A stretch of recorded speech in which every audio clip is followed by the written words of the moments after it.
Bien les amis, je vous avais promis hier de vous faire,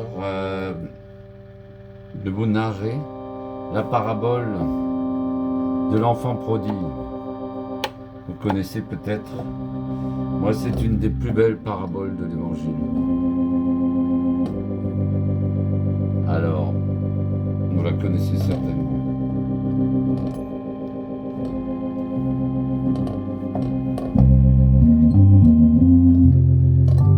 Donc un père avait deux fils.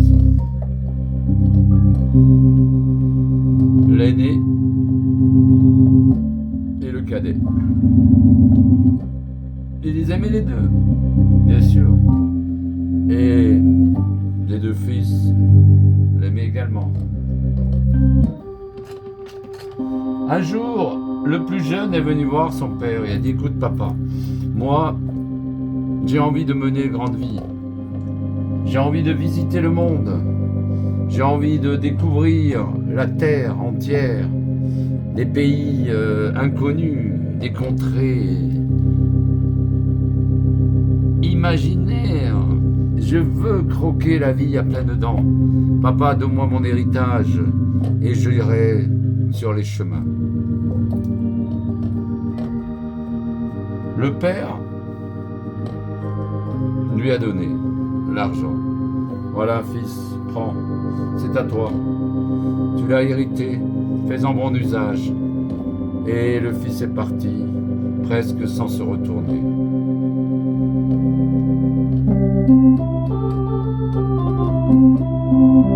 Et bien sûr, il mène à grande vie. Maison, femme, enfant. La bamboula du matin au soir, l'alcool, la fumée, les filles, et tout ça, ça y va, ça y va.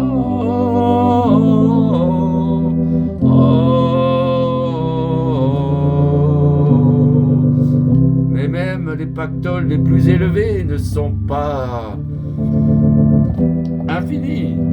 Au bout d'un moment, il a vu qu'il n'avait plus de sous. Il avait tout dépensé. Et là, panique à bord.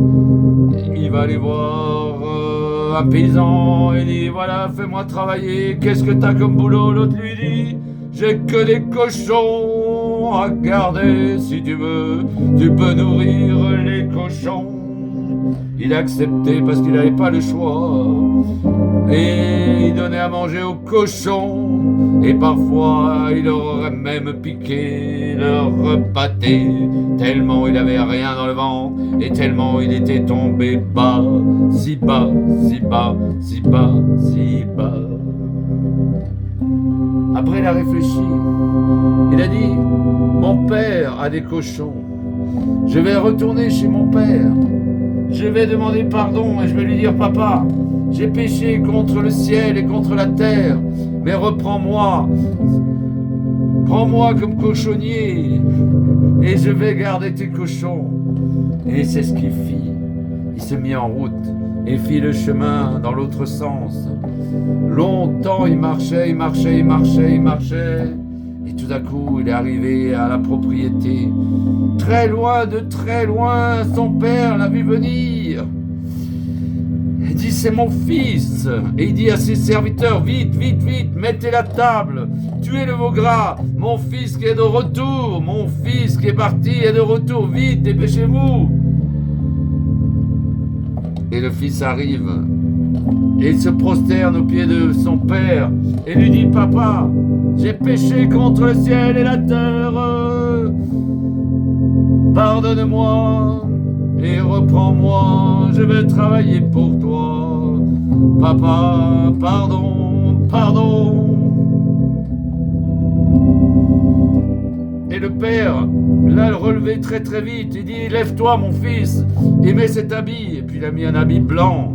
Et ils ont emmené au banquet. Tout le monde était assis à table et faisait la fête à nouveau venu. Et ça mangeait, ça buvait, c'était ripaille. À un moment donné, l'aîné qui était dans le champ est rentré et a vu le bazar. Il a demandé qu'est-ce que c'est, qu'est-ce qui se passe ici. On lui a dit mais c'est ton frère qui est revenu et ton père a tué le veau gras pour lui faire pour sa bienvenue. Et là, l'aîné est entré dans une colère noire. Il a dit comment l'autre salaud est revenu et le père a tué le veau gras, ça ne passera pas comme ça. Il est allé voir son père. Il a dit papa, comment ça se fait? L'autre est parti. Il a dépensé tout son argent avec ses putes, avec sa... Il a acheté n'importe quoi et là, il revient et toi, tu le reçois comme si c'était un dieu. Moi, j'ai toujours travaillé à tes côtés. Je n'ai jamais rien dit et tu ne m'as jamais tué le veau gras. Tu m'as jamais fait un festin. C'est dégueulasse ce que tu fais là. Regarde ça, regarde-le lui là. Et là, le père dit à son fils, mon fils, tu sais que tout ce qui est à moi est à toi. C'est vrai, tu as toujours travaillé à mes côtés, mais je t'ai donné mon amour. Et à présent, tu vas hériter de tout, de mes terres, de ma fortune, de tout ce que j'ai acquis pendant toutes ces années. C'est à toi, tu le sais très bien. Alors, par contre, ton frère était perdu. Ton frère est revenu. Et c'est pour ça, pour moi, c'est important. Je n'ai que 2 enfants, toi et lui. Et lui est revenu alors qu'il était perdu. Donc c'est normal, mais vous êtes mes enfants. Et grâce à vous, je suis encore debout. Et j'ai envie de profiter encore de la vie à vos côtés. Et maintenant que ton frère est revenu, je vais pouvoir en profiter jusqu'à ce qu'on m'appelle moi là-haut. Et dans ce cas, vous serez les deux à côté de mon tombeau. Voilà mon fils, réjouis-toi parce que ton frère est revenu. Réjouis-toi parce que ton frère est revenu.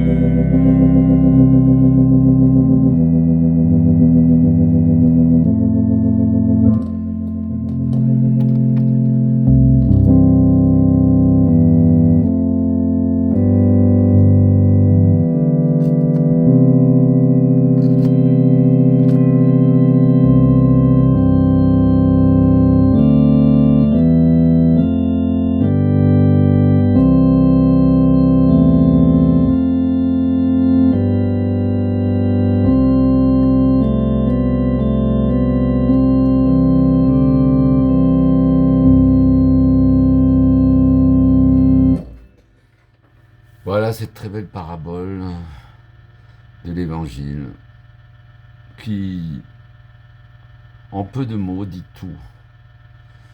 Que les enfants, ils doivent quand même le respect à leurs parents, parce qu'ils sont sur Terre grâce à eux. Ils peuvent bien sûr faire ce qu'ils veulent, ils sont libres, mais on voit très bien qu'il y a des limites à pas dépasser, parce que sinon on va dans les excès, et les excès on sait très bien ce que ça apporte, du malheur. Et ensuite il y a le pardon, demander humblement pardon, c'est très important, et ça peu de gens savent le faire.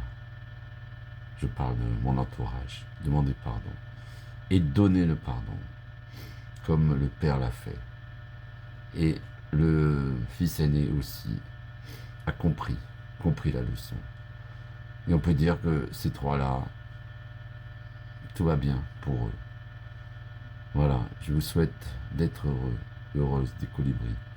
10 minutes, ça fait beaucoup, mais c'est du bonheur. Et je suis sûr que ça va vous faire réfléchir. Vous la connaissez, cette parabole. Elle est très très belle. Bon dimanche, mes amis. Moi, je vais aller jouer à la messe, là, tout à l'heure.